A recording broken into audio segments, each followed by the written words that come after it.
Ahora, ¿Lo dejas grabando? ahora. Genial. Bien, está para compartir, para que compartan por si yo estoy ausente. Perfecto.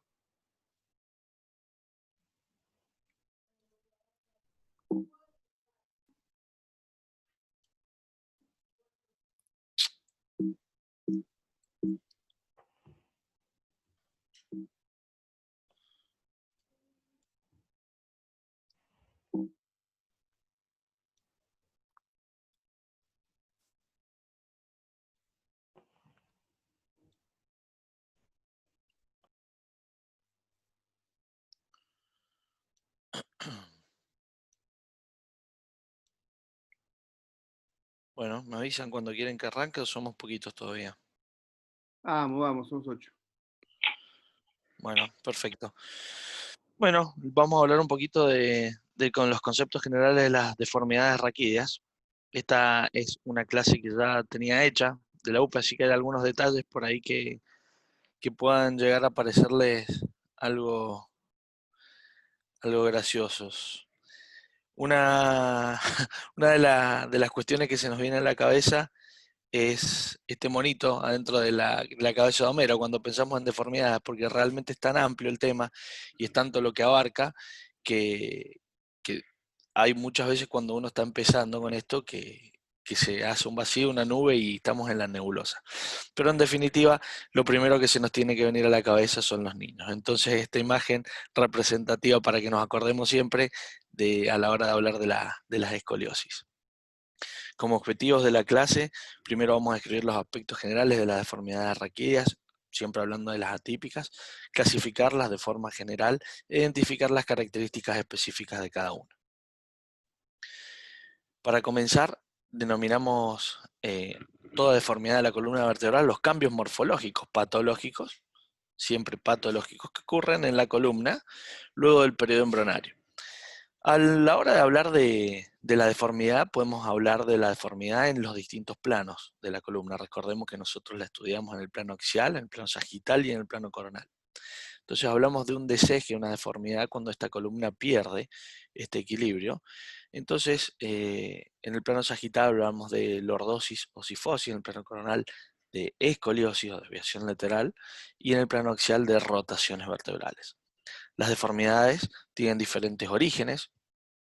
Hay algunas que pueden llegar a grandes valores angulares con unas repercusiones importantes a nivel sistémico y funcional, como pueden ser trastornos respiratorios, cardiovasculares, renales, como hay algunos síndromes de las escoliosis atípicas que tienen afectación multisistémica. No debemos confundirnos a la hora de hablar de una deformidad, de encasillarla dentro de las deformidades que son originadas por vicios posturales, por posiciones antálgicas o por unas asimetrías o discrepancias en la longitud de los miembros.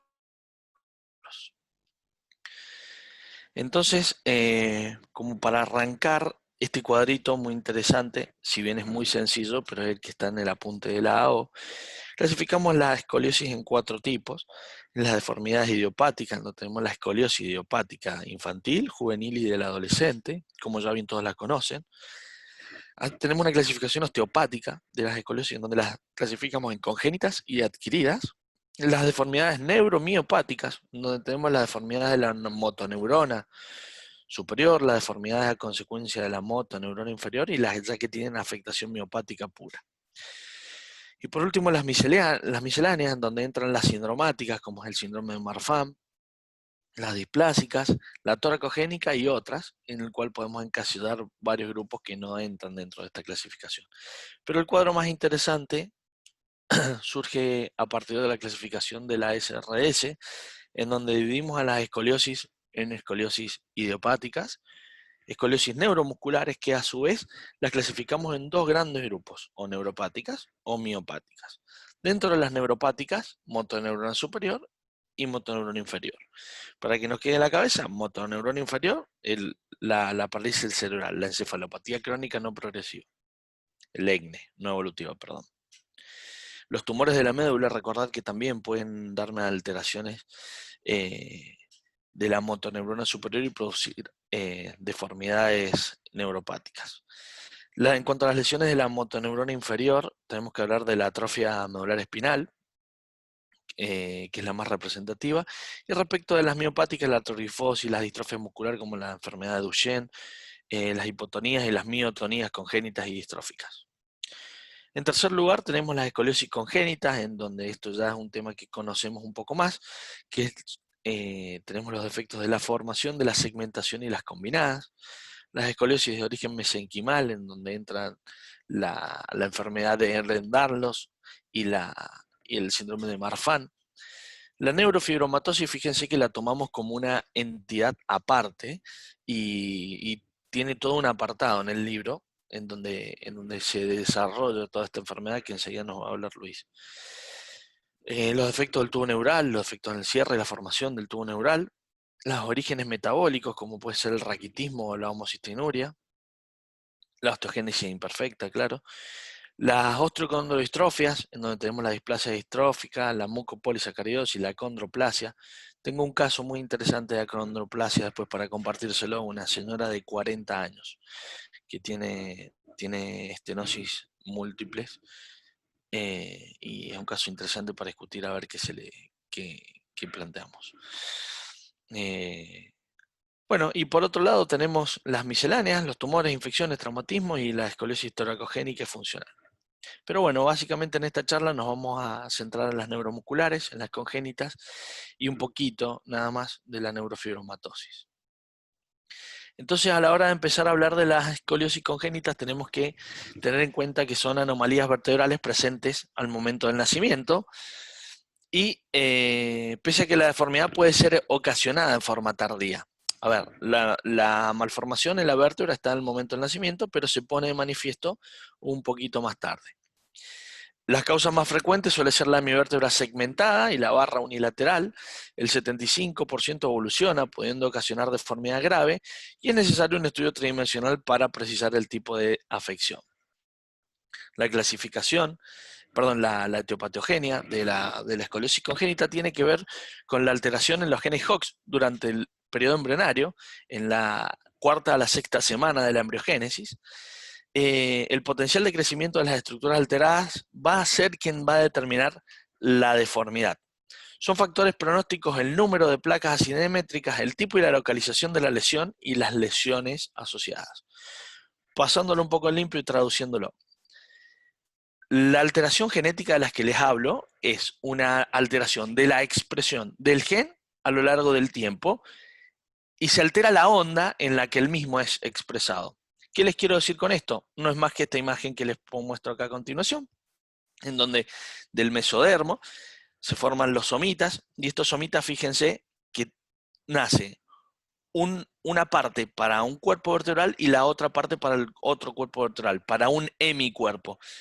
Y del otro somita, lo mismo, nace para el hemicuerpo superior y para el hemicuerpo inferior. Entonces, un cuerpo vertebral está formado tiene que tener la expresión genética adecuada de la formación de 4 somitas. Y esta es la onda de las que le hablaba, de la expresión genética, la onda oscilante a lo largo del tiempo. Cuando esto se altera es cuando se produce el defecto en la segmentación. Vamos a la clasificación, algo un poco más práctico, la clasificación de Moe-Winter, que es la que todos conocemos, en donde las clasificamos como defectos en la segmentación, en la formación y los mixtos, y la clasificación de Nakajima y colaboradores, en donde tenemos malformaciones únicas o múltiples. Moe-Winter nos dicen que los defectos de la segmentación pueden ser bilaterales o unilaterales. Cuando son bilaterales hablamos de los bloques, que pueden ser anteriores, posteriores o circunferenciales. Y fíjense que tienen diferentes progresiones. Si es un bloque anterior, la deformidad va a ser en el plano sagital a cifosis. Si es un bloque posterior, la deformidad va a ser en el plano sagital a lordosis. Y si es circunferencial, que abarca todo el cuerpo vertebral, no produce desviación. Respecto a la barra, cuando la barra es unilateral, tenemos una escoliosis progresiva y cifosis, en el caso de que los elementos posteriores estén indemnes. Fíjense acá cómo tenemos una barra unilateral, en donde hubo un defecto en la segmentación del cuerpo vertebral y se va produciendo la deformidad en escoliosis a medida que se va produciendo el crecimiento. Otro defecto en la segmentación, como puede ser el Kipperfield. Pasamos a hablar de los defectos en la formación. En los defectos de la formación tenemos la hemivértebra, en donde las hemivértebras a su vez se dividen en 5 subtipos: no segmentada, segmentada, semisegmentada, incarcerada y la hemivértebra múltiple. Recordad que la que mayor progresión tiene, que es una pregunta de examen y no es para tenerlo, es la barra asociada a una hemivértebra contralateral. La vértebra mariposa, que es un defecto central anterior con evolución hacia la cifosis. La vértebra en cuña, que es la que produce la cifoescoliosis, en general de origen toracogénico. Y los defectos en la formación de elementos posteriores con posibles alteraciones neurológicas. Una vértebra en cuña. En este cuadro es donde vemos los distintos tipos de las hemivértebras: la vértebra segmentada, la semisegmentada, la incarcerada y la no segmentada. Estos son los distintos tipos de hemivértebras. Este es un dibujo muy interesante para tenerlo en la cabeza, práctico, rápido, ya que la hemivértebra por ahí es una de las cuestiones que más vemos en la práctica clínica. Nosotros, este cuadro también está sacado del libro me sale Rockwood, perdón, de Rothman, en donde vemos en un preparado cadavérico cómo se ve que tiene 2 apófisis de crecimiento de un lado y una sola del lado contralateral, produciendo la hemivértebra. Y aquí está la imagen de la cuña que se produce. Muy bien, pasamos a los defectos mixtos, en donde lo que les decía recién, combinan defectos de formación más uno de segmentación y producen deformidades graves, como bien les explicaba recién. Acá tienen la imagen, también está sacada del mismo libro, así que después lo pueden repasar quien quiera. Y respecto a la clasificación de Nakajima, que es la que les hablaba recién, en donde tenemos las malformaciones solitarias y las malformaciones múltiples, las malformaciones únicas lo divide en si afectan elementos anteriores o posteriores. Anteriores, hemivértebra, vértebra en cuña, vértebra en mariposa. Posteriores, bipedículo, bilámina, hemipedículo, hemilámina. Segmentadas, hemivértebra segmentada, semisegmentada, tipo espina bífida. Hemipedículo, bilámina, segmentada o semisegmentada. Es por ahí una clasificación que no es tan buena como la Moe-Winter, que es la que más utilizamos. Pero bueno, a diferencia de la clasificación que les acabo de mencionar, presta atención a la morfología de los elementos posteriores, que es una de las debilidades que tiene la clasificación anterior. A la hora de hablar de las escoliosis neuromusculares, tenemos que tener en cuenta ciertas características puntuales que tienen. Entonces, cuando cuando hablamos de una escoliosis neuromuscular, tenemos que saber que pueden representar la expresión de diferentes tipos de patologías y que es muy amplio el abanico a la hora de tenerlo en cuenta. En general, tienen afección sistémica, multiorgánica, en especial tienen una afección cardiorrespiratoria. Tienden a ser curvas largas, con tendencia a la progresión y en forma de C. Las curvas compensadoras no suelen equilibrar a la curva principal. Siempre tenemos que evaluar en estos pacientes la oblicuidad pelviana porque es un hallazgo frecuente y en general en este tipo de pacientes le hacemos o le practicamos una resonancia magnética nuclear a todos los pacientes. Entonces, como bien les dije recién, las clasificamos en miopáticas y neuropáticas. A la hora de hablar de las miopáticas, se nos tiene que venir a la cabeza las distrofias musculares, en donde tenemos la distrofia de Duchenne, que es una de las más frecuentes, de cintura, o facioscapulohumeral, la artrogrifosis y la hipotonía congénita. Pero quedémonos con la idea de la enfermedad de Duchenne. A la hora de hablar de las distrofias musculares, fíjense que son curvas, que son más largas, que tienen una forma un poco parecida a una C, y que en general tienen afección sistémica. Y respecto a la neuropática, el trastorno de la motoneurona superior, la encefalopatía crónica no evolutiva, como es el caso de este paciente que vemos aquí en la imagen abajo a la derecha. Curvas que progresan mucho, que en general son pacientes que están en silla de ruedas. Muchas veces hacemos instrumentaciones largas y fijaciones a la pelvis para que la deformidad no progrese. Y son pacientes que tienen una muy baja o escasa demanda funcional. Entonces, hablando un poco ya de lo que es la distrofia de Duchenne, está ligado al cromosoma X y produce gran deformidad con curvas severas que se desarrollan rápidamente en la adolescencia. Son pacientes que tienen un pronóstico de vida un poco menor en lo que es el resto de las miopatías. Son pacientes que en general suelen morir en la adolescencia o en la adultez temprana.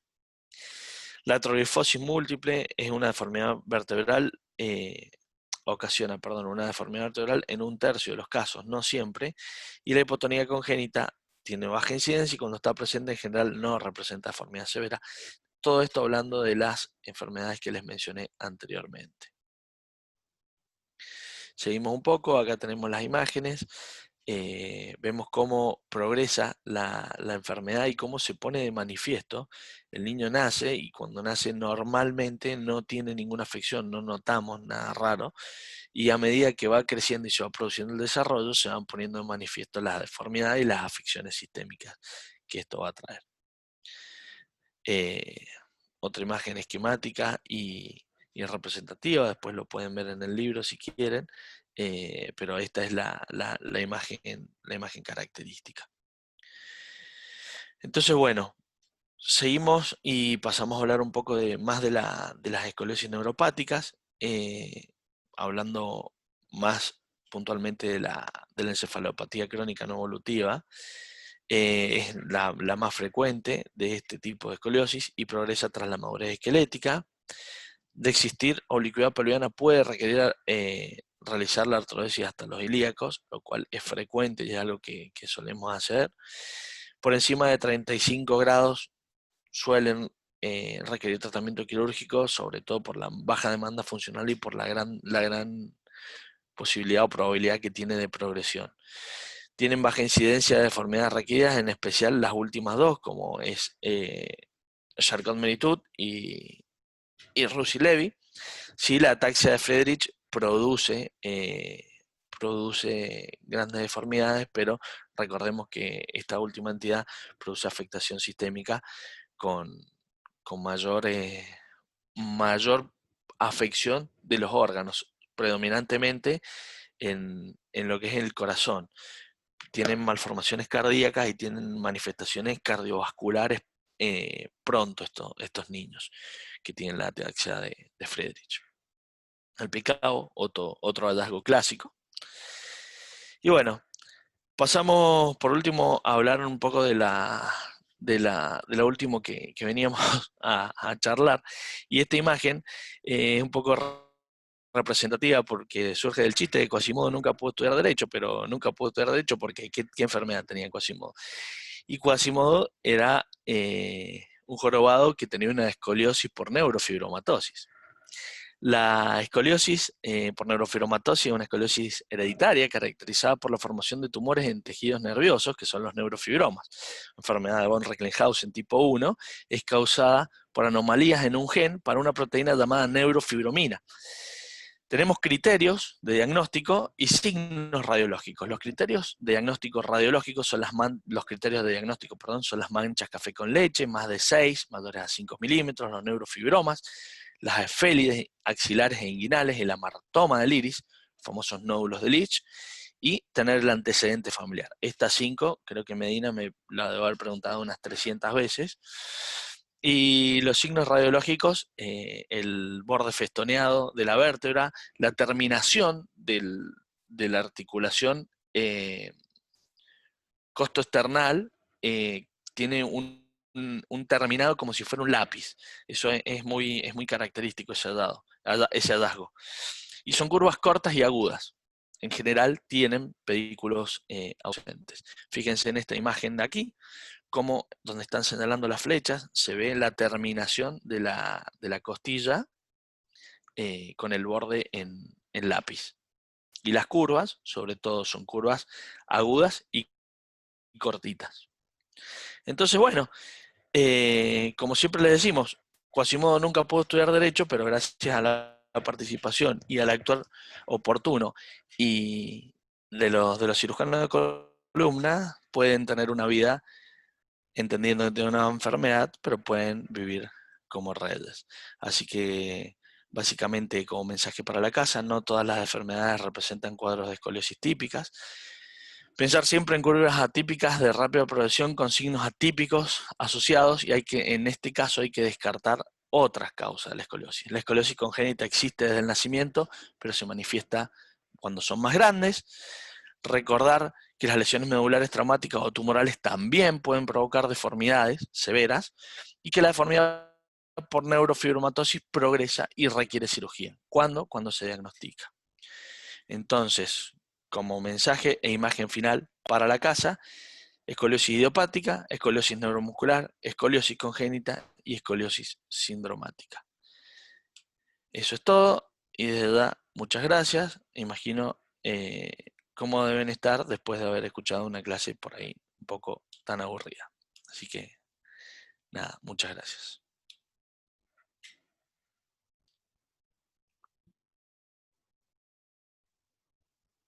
Linda clase, José. Muy buena, José, muy buena. Y le hizo una introducción a Luis. ¿Cómo están? Sí, excelente clase. Un ratito. Ahí estamos. Lo que pasa es que estoy tratando de abrir la llave del consultorio. Ahora sí.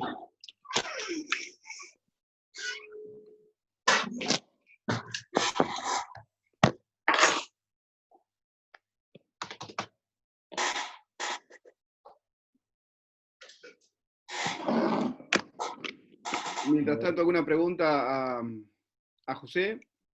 ¿O juntamos con la de Luis y vemos qué nos queda? Juntamos con lo de Luis, ¿te parece, Pedro? Perfecto.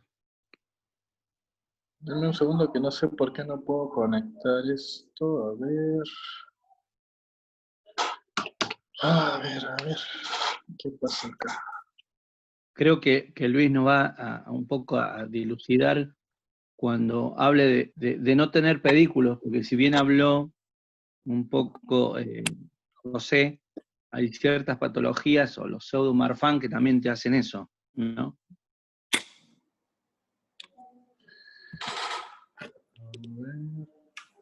Ya que está como para cubrir el bache. Sí, Pedro. ¿dónde es?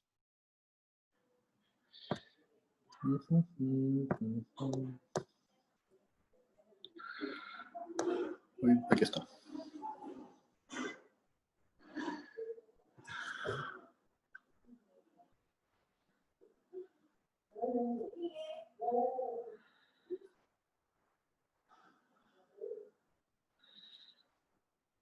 Qué raro, ¿dónde está?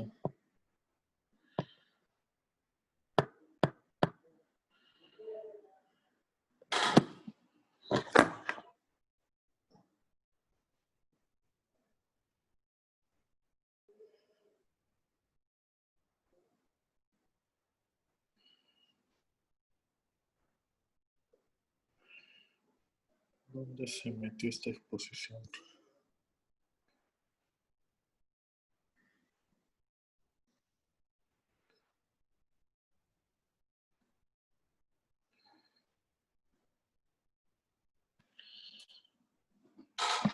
Disculpe, lo que pasa es que la computadora es un poco lenta a la que estoy tratando de acceder.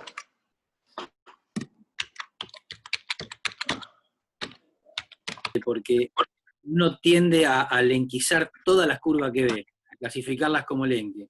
Y eso es un error, por dos motivos. Primero, pues Lenke clasificó solamente a las idiopáticas, y porque además establece algunas pautas de tratamiento para ese tipo de curva. Y justamente todos los casos que vos mostraste, José, ninguna se trata como una escoliosis tipo Lenke, digamos, como una escoliosis idiopática. Pasa al fracaso rotundo. Si tratás una neurofibromatosis fijando solamente de Kovakov, si tratás una escoliosis neurogénica también de Kovakov. Entonces, lo importante y el mensaje de todo esto es que no todas las curvas que vemos podemos hablar de Lenke. Por lo menos tener ese concepto y tenerlo en la cabeza, ¿sí? A la hora de abordarla, sobre todo para el tratamiento, ¿no? fundamental. Sí, eso es algo que lo hablamos mucho, yo creo que todos los que hemos pasado por allá por la UP, sobre todo vos nos has hecho mucho hincapié, Martín, en este tema. Y la neurofibromatosis creo que la aprendí de tantas veces que me la preguntaron también. Pero sí. Y la neurofibromatosis es justo un caso bárbaro para ejemplificar que te puede ir recontra mal tratándola como una de Lenke. Primero, que la cirugía es muy compleja porque los pedículos son deformes, son finitos, porque también hacen ectasias dural, como los Duchenne, entonces se la pones al saco siempre. Es muy complejo. Y en general, decís, bueno, hago de coba a cob, se desbalancean. Siempre hay que agarrar un par de niveles más, hay que llegar a la vértebra estable, por lo menos. Son casos complejos. Ojo, uno lo dice no por la gran experiencia, sino por haber visto. Yo he visto tipos con grandísima experiencia operar una neurofibromatosis y dejarla como el obelisco, y a los 4 meses totalmente balanceada. Y eso, bueno, es porque uno por ahí se tienta con el concepto de ahorrar niveles y demás hierbas, y bueno, tú tenés una cirugía mucho más compleja y peor para hacer. Ya, a ver. ¿Ya se ve mi pantalla? No, tu cara se ve. Entré por otro. Ahora sí se ve. Ahora sí se ve la pantalla.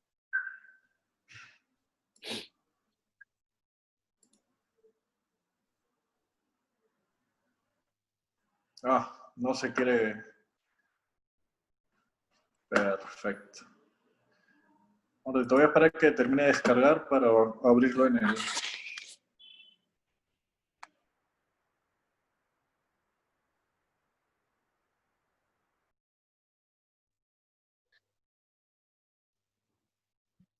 ¿Y te ha tocado, ya que estás, Martín, pedículos finitos en el Marfan?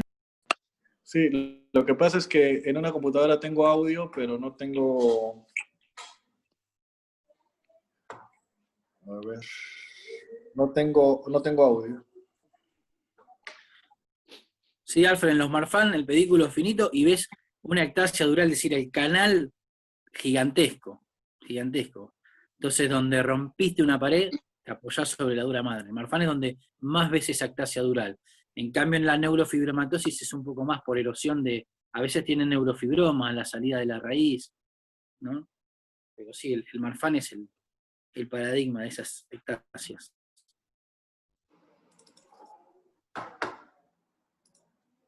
No me ha tocado operar a mí como cirujano, he ido como ayudante.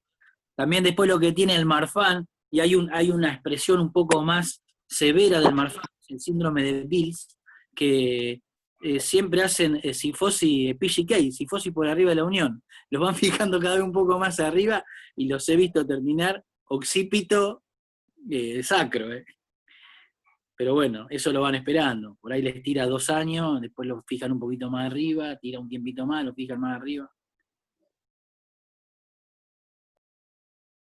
Yo también he ido siempre como ayudante muchas veces, y no muchas, he estado en 4 o 5. Pregunta, ¿qué usan o qué técnica usan, o si hablan con el anestesista como relajante en las neuromusculares, estamos hablando, ¿no? A la hora de flexibilizar un poco al paciente? Porque por ahí vos le decís al anestesista, usa esto, y después te salta el neurofisiólogo que no, porque le altera los potenciales. Entonces, ¿cómo manejan eso?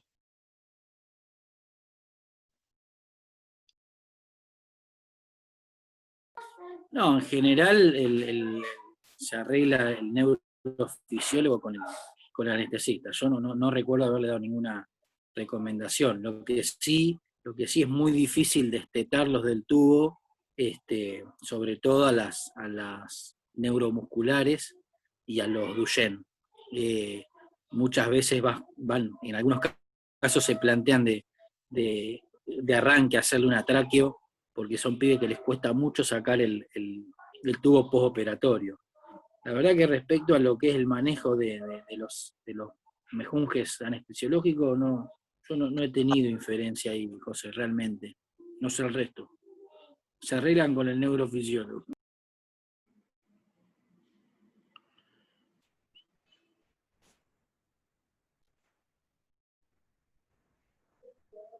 Bueno.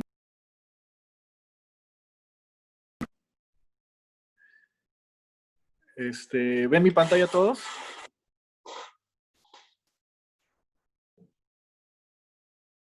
¿Aló? Sí, Luis. Perfecto, Sí, se Luis. escucha bien y se ve bien. Ya, lo que pasa es que estoy entrando desde mi computador, desde la computadora y desde el celular a la vez. Ya, bueno. Vamos a empezar. Esto es escoliosis neurofibromatosis. Como bien dijo José, es una enfermedad muy estigmatizada. Incluso han hecho un cuento muy famoso, el jorobado de Notre Dame.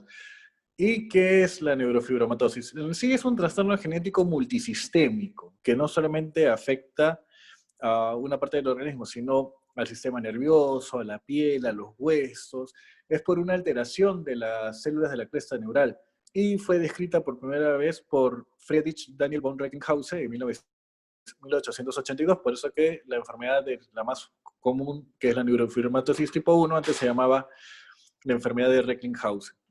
¿Y qué tenemos? Tenemos que hay 4 tipos, realmente hay varias clasificaciones, pero la más usada es esta, donde solo existen 3 tipos, que es la neurofibromatosis tipo 1, que es la más común, que es una mutación del cromosoma 17q11 del brazo largo, donde la incidencia es de una en 3.000 a 4.000 nacidos vivos, que da por lo general escoliosis, pseudoartrosis, sobrecrecimiento de los huesos, nódulos Dish, las típicas manchas café con leche, mientras que la neurofibromatosis tipo 2 es por la supresión del cromosoma Q12, 22Q, que diga, es más rara, de una en 25.000, y por lo general se caracteriza por los schwannomas bilaterales vestibulares, schwannomas en la columna, meningiomas, ependinomas, produce más tumores.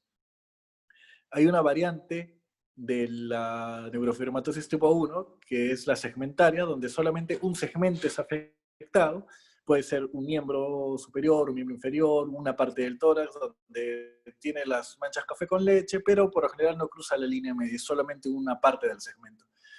Y la schwannomatosis, por lo general, el cromosoma 22, el que está afectado, es mucho más rara, 1 en 420.000, y tenemos múltiples schwannomas por todo el cuerpo, aunque no hay schwannomas vestibulares. Vamos a hablar sobre todo de la neurofibromatosis tipo 1, que es la que más vemos, que es un trastorno autosómico dominante, es el trastorno genético más común en humanos.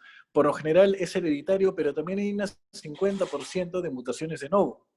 O sea, la penetrancia es 100%. Un paciente que tiene neurofibromatosis, por lo general, siempre va a tener un hijo con neurofibromatosis, pero hasta un 50% de los casos puede ser por una mutación nueva. El cromosoma 17 lo que va a producir va a producir la neurofibrina, la neurofibromina, que es en el verso largo, que es una proteína supresora de tumores, que esta se altera cuando hay esta alteración. Y por lo general se dice que estos pacientes tienen una esperanza de vida reducida en 15 años, ¿no? Entonces, ¿qué es lo que pasa? Acá podemos ver la neurofibromina. La neurofibromina va a inhibir al marcador RAS, haciendo del RAS activo a RAS inactivo. Pero, ¿qué es lo que pasa cuando el RAS se activa? El RAS activa estimula la proteína quinasa 13, produciendo que la célula sobreviva. Y a través de metaloproteasas produce la proliferación. Entonces, cuando la proteína RAS queda activa, va a producir proliferación y supervivencia de estas células, que son las que producen los tumores, ¿no? Que son los neurofibromas. Entonces, ¿cuáles son los criterios diagnósticos? Por lo general necesitamos al menos 6 manchas café con leche mayores de 5 milímetros en niños o mayores de 15 milímetros en adultos, como vemos en la imagen. 2 neurofibromas o un neurofibroma plexiforme, como vemos en la imagen, los neurofibromas. Pecas en la axila o en la región inguinal. Un glioma óptico, que podemos ver en la imagen, se ve como una pseudotosis. Al menos 2 nódulos de Lynch en el ojo, que son amartomas en el iris. Tenemos que tener las lesiones óseas distintivas, como son el escalonamiento vertebral o el adelgazamiento cortical de los huesos, y un familiar de primer grado que haya tenido neurofibromatosis tipo 1. Esos son los criterios diagnósticos. Tenemos que tener por lo menos 2 para hacer un diagnóstico. Y las deformidades esqueléticas son las más comunes. Por lo general tenemos pacientes de baja estatura, con macrocefalia. Como vemos en la imagen, la displasia del ala esfenoidal prácticamente o se adelgaza el hueso o está ausente. Hay trastornos de la columna cervical, escoliosis, que vamos a tratar en un momento, la espondilolistesis, hipoescoliosis, anormalidades en la caja torácica o fusión de las costillas, displasias de huesos largos, lo más temido que es la pseudoartrosis, quistes intraóseos, y por lo general tienen trastornos de metabolismo óseo como la osteopenia, osteoporosis franca, raquitismo hipofosfatémico y deterioro de la cicatrización ósea. Acá vemos uno de los ejemplos de las displasias de los huesos largos. Y acá la pseudoartrosis de tibia. Y pasamos a lo que es la escoliosis. Que la escoliosis, por lo general, es una malformación producida por estas alteraciones producidas por los neurofibromas. Vemos que las series son muy variadas, van del 10 al 60% de la presentación de estos casos. Por lo general, aparecen entre los 6 y 10 años, mayormente en la columna torácica. ¿Y cuál es la característica de estos pacientes? Que por lo general, como tienen una alteración metabólica, tienen mayor tendencia a la pseudoartrosis y al desarrollo de la curva, hacer curvas agresivas. ¿Y qué causa esta escoliosis? Pueden ser por erosión, infiltración de los neurofibromas localizados, por una displasia mesodérmica primaria, la osteomalacia en sí, que es el trastorno del metabolismo del hueso, trastornos endocrinos que se pueden dar en estos pacientes, y lo descrito por el doctor Bersuski en su serie de casos, que él refiere que la ectasia dural predomina en los cifoescoliosis. La disfunción pulmonar, por lo general, se da cuando la vértebra apical es torácica, sobre todo en torácica superior. Depende también de la gravedad de la escoliosis. No hay diferencia entre la escoliosis distrófica y no distrófica para que haya una disfunción pulmonar que tienen estos pacientes. Y un estudio demostró que hasta en un 19% de estos pacientes la enfermedad pulmonar puede ser una manifestación directa de la neurofibromatosis, como una degeneración. ¿No? Muy importante este estudio. Salió en el 2019. Y hay dos tipos, por lo general, de la escoliosis, que es la distrófica y la no distrófica. Vamos a hablar primero de la escoliosis no distrófica, que es la pseudoidiopática. Por lo general, es muy similar a la escoliosis del adolescente en imágenes y tratamiento. Acá vemos una imagen de un paciente con escoliosis pseudoidiopática por neurofibromatosis, muy similar a una escoliosis del adolescente. Por lo general, cuando el diagnóstico es antes de los 7 años, hasta el 81% de estos pacientes con escoliosis no distrófica puede pasar a ser distrófica, puede evolucionar a distrófica. Mientras que si el diagnóstico es después de los 7 años, solo un 25% va a ser distrófica.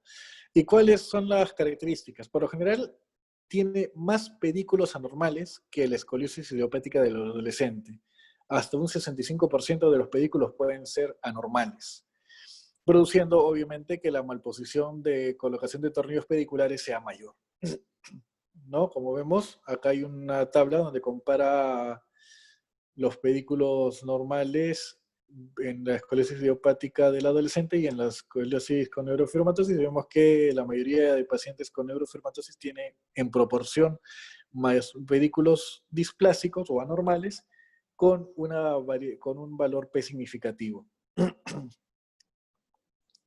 Entonces, el manejo en estos pacientes por lo general es muy similar a la escoliosis idiopática. Cuando son menos de 25 grados, por lo general se observan cada 6 meses, y de 25 a 40 grados se maneja con corsé.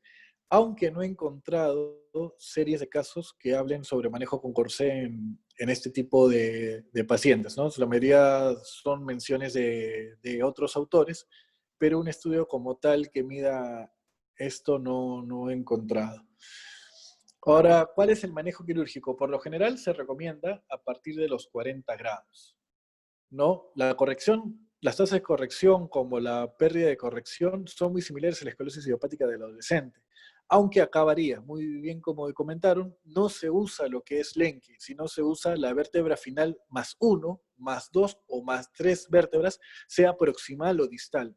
Esto va a depender mucho de la experiencia del cirujano, de cómo esté el balance coronal del paciente, de la cercanía a la línea media sacra.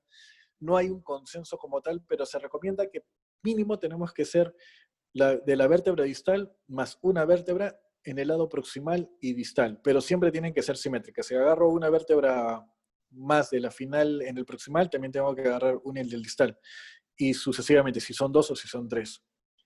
No hay diferencias en el perioperatorio con respecto a complicaciones y grado de funcionalidad, como vemos acá. No hay diferencias estadísticamente significativas, pero sí en la estrategia de fusión, ¿no? Como vemos en esta tabla. Y tenemos que usar siempre injerto de cresta ilíaca, injerto autólogo. Cuando tenemos más de 60 grados, por lo general hay que considerar siempre un abordaje anterior para evitar complicaciones. Y siempre es recomendable el corsé posquirúrgico y una tomografía control a los 6 meses para evidenciar esto, que es la artrodesis, para saber que nuestro tratamiento ha sido efectivo. Ahora pasamos a lo que es la escoliosis distrófica. ¿Qué es la escoliosis distrófica? La escoliosis distrófica se produce por múltiples causas, como habíamos mencionado. La principal causa es por un aumento de la actividad osteoclástica frente a la actividad osteoblástica, produciendo mayor erosión ósea, y a su vez se va a producir mayor progresión de la curva. Y para definir una escoliosis distrófica tenemos que tener más de 3 características en las que vamos a revisar ahorita. El festoneado vertebral, que es ese acuñamiento vertebral que puede ser anterior, lateral o posterior. Lo que es la vértebra en lápiz o trazado de costillas se dice porque hay una disminución del 50% del grosor de la costilla respecto a las costillas aledañas, que realmente lo que quiere la traducción específica es como un trazado con lápiz de la costilla. El hilado de la transversal o el lucillo de las apófisis transversas, que es como un alargamiento de estas apófisis transversas. Lo que es el acuñamiento vertebral, vemos bastante. También la ectasia dural, que puede ser a nivel de que puede ser incluso a nivel de los forámenes. Puede haber masas paravertebrales. Y por lo general son curvas cortas que comprometen menos de 6 segmentos con rotación apical severa. El aumento del foramen hasta en un 25%. Aumento de la distancia interpedicular por este aumento del foramen. Pueden haber pedículos displásticos, incluso ausencia de los pedículos displásticos, como en este caso, y también curvas de localización atípica como curvas torácicas proximales. ¿Y qué es lo que hemos visto? Que por lo general los pacientes que tienen costillas en lápiz, acuñamiento vertebral, rotación apical y curvas de localización atípica, sobre todo en la torácica proximal, tienen mayor tendencia a desarrollar formas severas de esta escoliosis. Se ha visto que la resonancia magnética tiene mayor sensibilidad que la radiografía para ver lo que es el festoneado vertebral.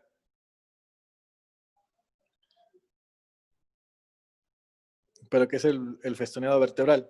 Por lo general se ven mayor en el festoneado vertebral anterior, por lo general se ve mayor en la parte de la concavidad. El festoneado posterior, por lo general, se asocia a la ectasia dural, como vemos en este caso, mientras que el festoneado anterior y lateral de la vértebra están más asociados a displasias óseas.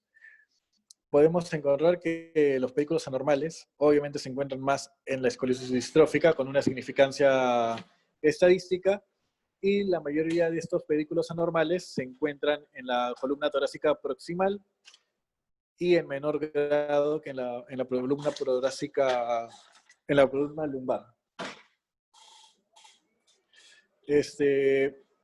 La progresión rápida está asociada por lo general a lo que es el festoneado anterior y a una rotación apical mayor a 11 grados.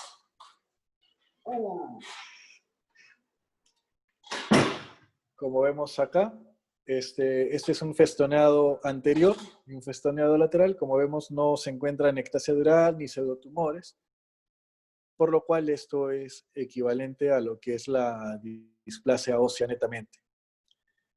Y acá vemos una tabla donde comparan los pedículos displásicos en un grupo de escoliosis distróficas versus un grupo de escoliosis no distróficas, donde vemos que predominan en las escoliosis distróficas.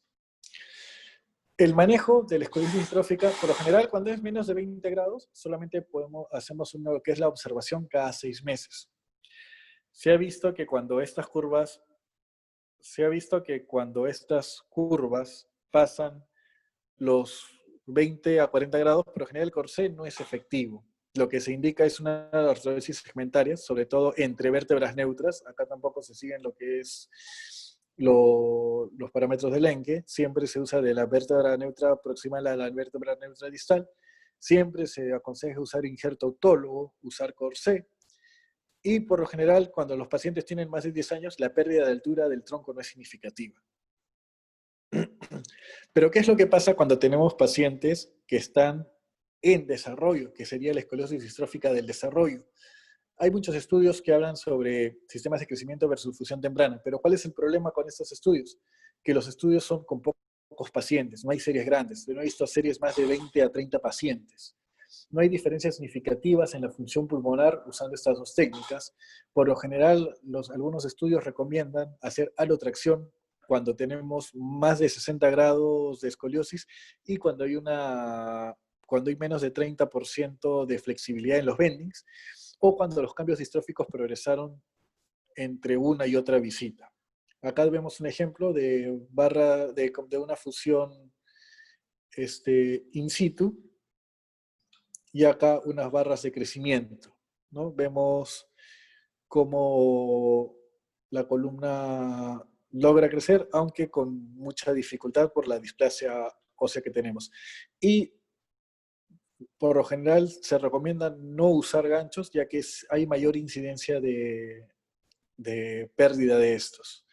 Entonces, cuando comparamos las barras de crecimiento versus la fusión temprana, por general, las barras de crecimiento se recomiendan que sean bilaterales. De preferencia, usar tornillos pediculares en zonas no displásicas. No se recomienda el uso de ganchos.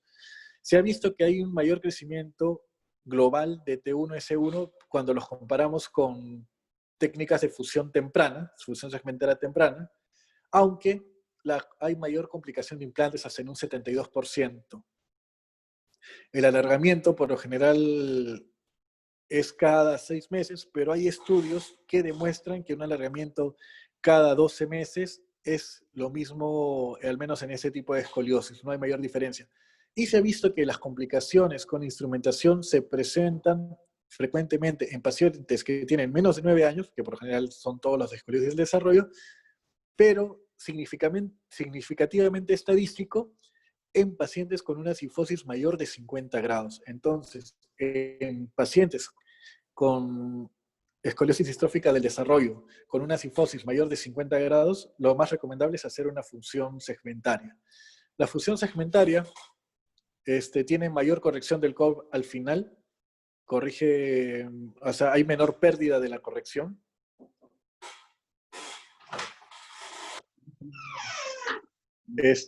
Hay menos segmentos fusionados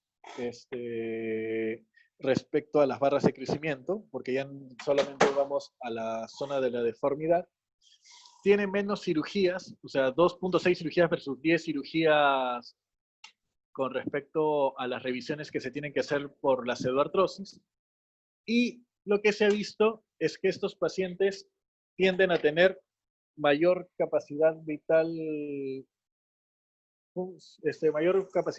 funcional respecto a los pacientes que se usan barras de crecimiento. Pero solamente hay un estudio que demuestra esto, porque el resto de estudios no encuentra mayor diferencia con respecto a la función pulmonar. Acá podemos ver que los factores predictivos en la regresión logística multivariable son solamente la cifosis mayor de 50 grados y obviamente las barras de crecimiento para lo que son complicaciones con los implantes. acá hice un pequeño resumen de los artículos que hablan sobre barras de crecimiento y fusión segmentaria. Como ven, hay pocos artículos realmente, no he encontrado muchos. Y la mayoría tienen entre 10, 12, el mayor porcentaje de pacientes he encontrado Yao, que tiene como 59 pacientes, pero realmente no son muchos. Y por lo general, las correcciones del COP por lo general son mayores en las fusiones segmentarias respecto a las barras de crecimiento, en la mayoría de estudios, ¿no? Las intervenciones siempre son mayores con las barras de crecimiento, y por lo general la mayoría de complicaciones en barras de crecimiento son la migración de los implantes, sobre todo cuando se usan ganchos, el desanclaje y el PGK respecto a lo que es la fusión segmentaria. Ahora, el manejo quirúrgico, y en estos pacientes, como habíamos mencionado, por lo general la fusión tiene que ir entre vértebras neutras. Y la fusión posterior se recomienda solo en pacientes con escoliosis torácica que tienen un COP menor de 80 grados y una sifosis torácica menor de 50 grados. Se ha visto que con tornillos pediculares la pérdida de la corrección es menor respecto a la instrumentación híbrida o la instrumentación con ganchos, ¿no? La fusión combinada en 360 grados, hay mucha controversia. La mayoría de artículos menciona que se tiene que fusionar en una sifosis mayor a 50 grados, mientras que Chen, en un artículo, él indica que tiene que ser mayor a 95 grados para hacer una fusión anterior. Como ven, la mayoría al momento se inclina por una sifosis mayor de 50 grados y con un ángulo de COP mayor de 80 grados. También se recomienda hacer fusión combinada cuando la vértebra apical está por debajo de T8, cuando hay compresión medular anterior, y se recomienda hacer una alotracción cuando el COP es mayor a 90 grados y se recomienda el uso de sonda nasoinguinal. Siempre la regla es el uso de corsé postquirúrgico y se solicita confirmar la fusión a los 6 meses. Y en caso de que no haya una fusión, hay que hacer una cirugía para colocar autoinjerto. Por lo cual, si estos pacientes, la mayoría termina requiriendo 1.7 cirugías para lograr la artrodesis. Por lo general, la cifoescoliosis tiene mayor riesgo de paraplegia. Por lo general, las curvas son severas y rígidas. Necesita disectomía anterior con alotracción de 7 a 10 días versus una corpectomía. Acá tenemos un ejemplo de un paciente con una cifoescoliosis severa que ha sido manejado con alotracción. También hay casos raros de lordoescoliosis o espondilolistesis, que también se ha visto que las lordoescoliosis por lo general se asocian a mayores complicaciones pulmonares y las espondilolistesis por lo general se asocian con ectasia dural. Y la tendencia quirúrgica se ha visto que han aumentado las fusiones posteriores segmentarias versus las fusiones anteriores o en 360 grados, aunque estas se han visto que han aumentado más en pacientes jóvenes. Y el 66% de las fusiones anteriores sobre todo se dan en el lado cervical. ¿Y cuáles son las complicaciones?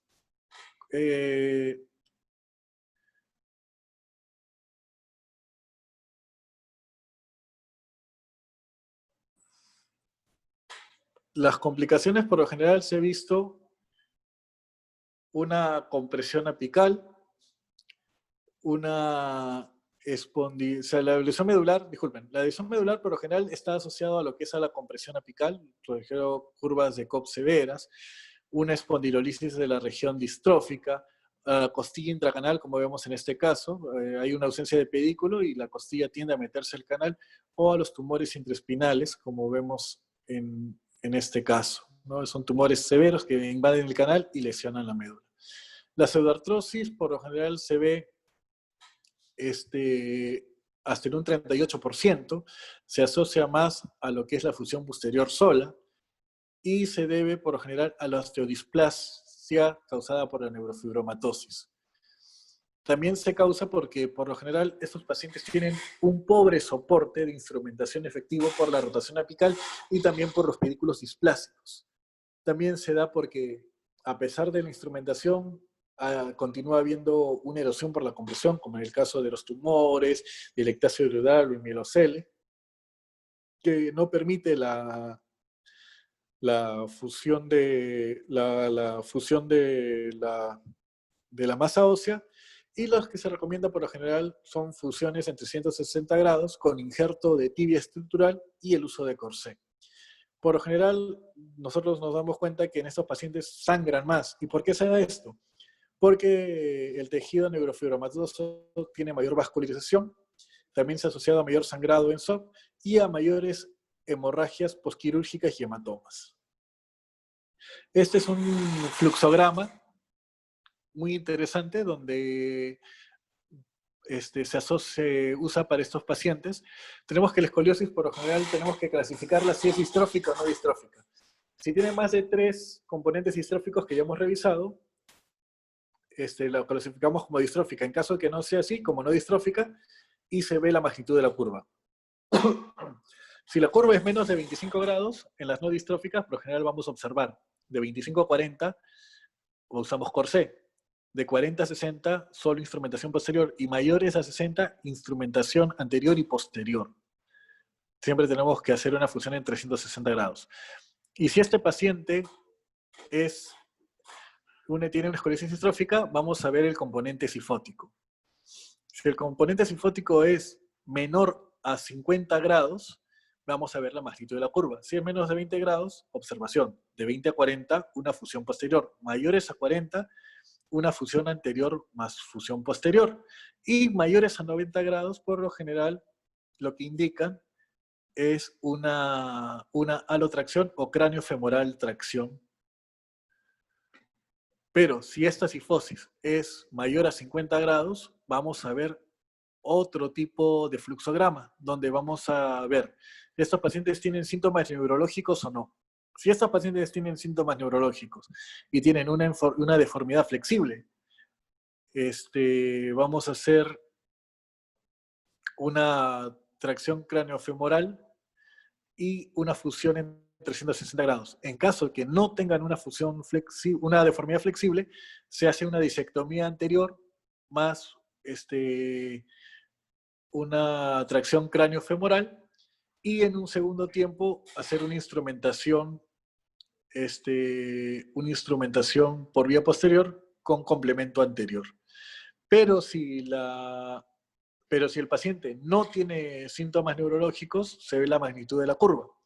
Si es de 50 a 70 grados, se hace una fusión en 360 grados, pero si es más de 70 grados, por lo general se indica la resección anterior, contracción y fusión.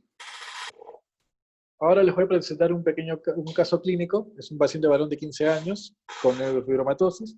Este paciente básicamente consulta porque tiene una deformidad en la columna y una dificultad respiratoria a la actividad física. Se le hizo los exámenes pulmonares y ya tenía una afectación pulmonar con un BEF del 40% y una capacidad vital funcional de 36%.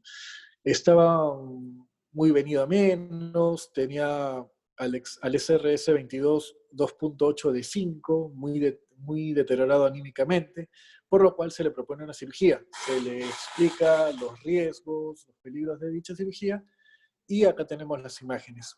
Tenía una sifosis de ángulo agudo de 107 grados, con una escoliosis de 107 grados, con una sifosis segmentaria de 110 grados, con una sifosis global de 130 grados.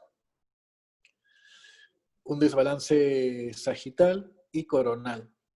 Se toman los exámenes pertinentes y se ve una alteración displásica del componente apical con ausencia prácticamente de pedículos.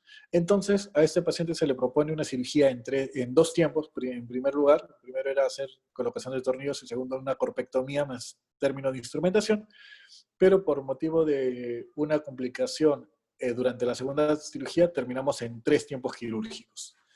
Nos demoramos 18 horas en total y un sangrado de casi 3 litros. Acá vemos cuando ya logramos completar la corpectomía, este es en el tercer tiempo quirúrgico, y al paciente se le colocó un corsé de yeso por 6 meses y logramos este resultado. Se logró corregir a 43 grados la escoliosis con la colocación de la media anterior y la cifosis segmentaria a 48 grados, con un adecuado balance coronal y sagital en el postoperatorio. A los 6 meses tomamos la tomografía control, evidenciando la fusión de la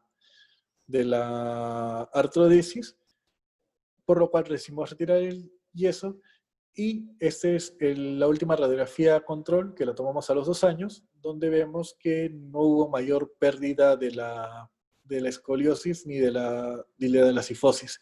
El paciente mejoró sus scores funcionales a 4.5 el primer año y 4.8 al segundo año, y este es el cambio significativo en el aspecto físico del paciente, ¿no? Entre el preoperatorio y el segundo año.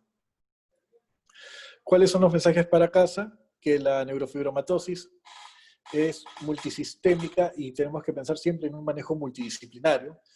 Siempre que esto produce una escoliosis displásica de alto índice de complicaciones como la cigarrosis y sangrado, por lo general la artrodesis de 360 grados debemos de pensarla en pacientes con una cifosis torácica mayor de 50 grados o con un COV mayor de 80 grados, y siempre pensar en hacer una fusión segmentaria en pacientes con escoliosis del desarrollo menores de 9 años y con, sobre todo, cifosis torácica mayor a 50 grados. Gracias.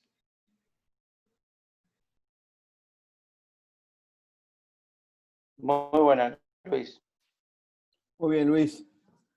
Ahora sí, dudas, consultas.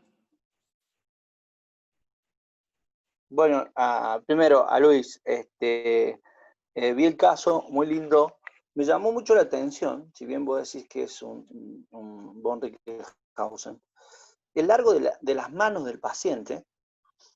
En la imagen clínica hasta me llamó la atención como si fuera un Marfan que pasa más del 50% del tórax. Es una cosa que me llamó muchísimo la atención. ¿Haces algún laboratorio de gen, de test gen, no sé cómo le dicen ustedes allá, para Sí, ver el manejo? Y una cosa, no sé si te llamó mucho la atención la extensión de los brazos. Sí, doctor. Estos pacientes, por lo general, todos son evaluados por genética. Aparte, el papá tiene neurofibromatosis tipo 1 también. Entonces, el diagnóstico era certero. La segunda pregunta sí no la escuché. El tamaño de los brazos, ¿no te llamó la atención? Cuando decís el tamaño y la longitud, Alfredo. Me refiero a la longitud, porque justamente una de las maniobras del Marfan, cuando nosotros extendemos, ya que tenemos residentes, extendemos los brazos, una es un perímetro, bueno, calculo que lo dieron un poco en la charla. ¿Te refieres a...? Perdón, no sé, se te cortó. No, estaba poniendo la imagen para que puedan apreciar mejor. Claro, la distancia de los brazos pasa más a la cintura, casi llega a las rodillas. Claro, lo que pasa es que tenemos que ver en cuenta que este paciente prácticamente el desarrollo del resto del cuerpo es normal, salvo del tronco que está bastante acortado. Entonces, imagino que por eso... Eso quería que dijeras, justamente eso quería que dijeras, porque es algo clínico que uno ve. Entonces parece, si lo extendemos los brazos, como hacemos la maniobra de Marfan, que casi es la altura, la suma de los dos brazos es la altura del paciente. Esto es por eso, justamente. Alex. Sí.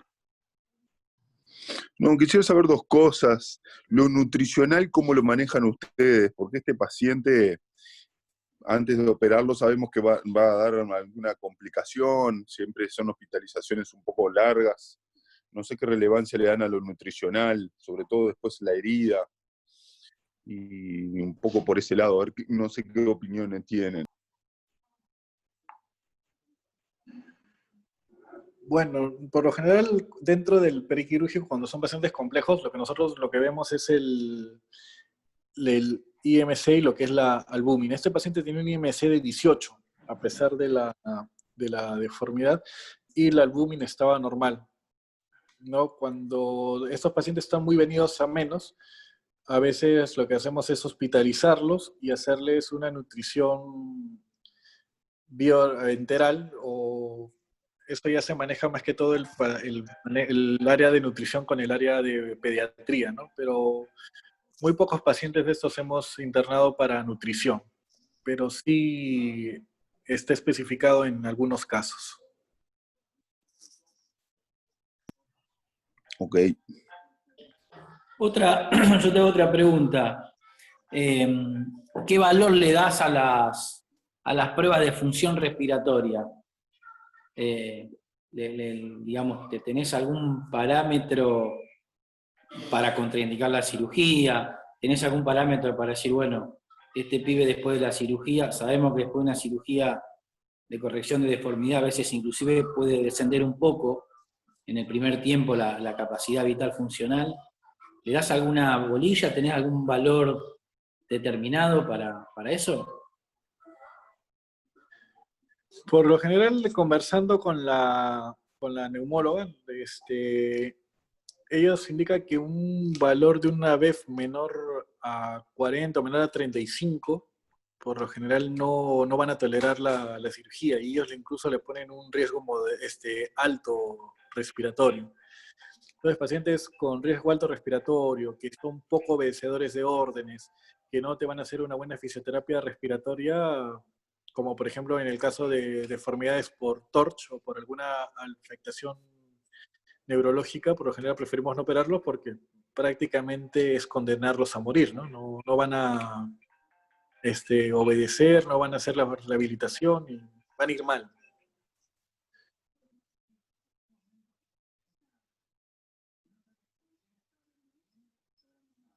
Y otra pregunta te hago, Luis, no sé si por ahí han tenido algún paciente o algo. Las fusiones tempranas, o sea, antes de los 9 años, ¿qué opinión te merece el crankshaft? Que estos pacientes por ahí, justamente la contra que tiene fusionarlos tempranamente, que tienen mayor incidencia. ¿Haces algún gesto técnico, algún agregado? ¿Hacen algo o han tenido algún caso que les haya pasado? Bueno, por lo general fusión nosotros hacemos a partir de los 9 años, no fusionamos pequeños, usamos lo que es barras de crecimiento, pero sí he tenido complicaciones que han venido de otros médicos que han hecho fusiones tempranas y han justamente venido por el crankshaft, ¿no? Que en estos casos, por lo general ya los pacientes ya vienen por lo general después de los 9, 10 años, y sí lo que hemos hecho es, bueno, instrumentación anterior, ¿no? Anterior.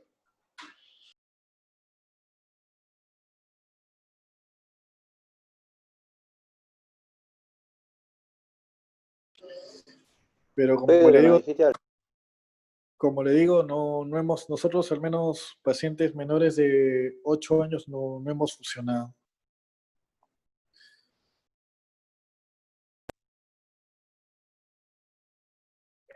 No, está bien, perfecto, gracias. Sí, lo que tiene la fusión en cualquier paciente de menos de 10 años, primero predispones eso, el crankshaft, después un tronco corto y después no tener la maduración respiratoria. Por eso se patean para allá. Pero vi que en algunos artículos de los que pusiste mencionaba como la fusión temprana. Por eso te lo preguntaba, pero sí, nosotros tenemos más o menos el mismo concepto que vos explicaste, ¿no? Claro, lo que pasa es que los que ellos hablan son de fusiones segmentarias cortas, o sea, hablan ¿cómo se llama?, de 3, 4 vértebras. No, pero eso es peor con el crankshaft todavía. Fusión corta, temprana edad, y en una neurofibromatosis va juntando todos los números de la rifa para hacer el crankshaft. Pero bueno, por ahí podés ir controlando, qué sé yo. Y después de última tenés tiempo para ampliar, ¿no? Sí, sí. Creo que se diría todo el diablo si se haces cortas en una neurofibromatosis.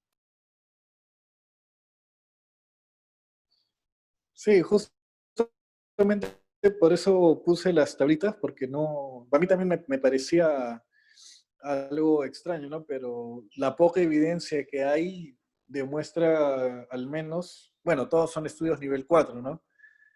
que la fusión segmentaria temprana en pacientes con cifosis mayores a 50 grados van bien y no hay una alteración pulmonar, al contrario, refieren en un estudio que tiene mayor capacidad vital funcional con respecto a las barras de crecimiento. Pero bueno, como le digo, son estudios pequeños, con pocos pacientes, no sabemos si están sesgados o no. Ese también es un factor.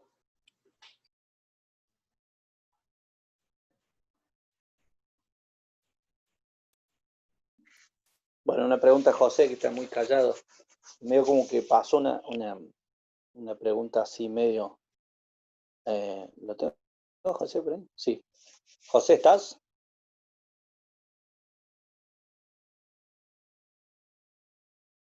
Estoy, perdón.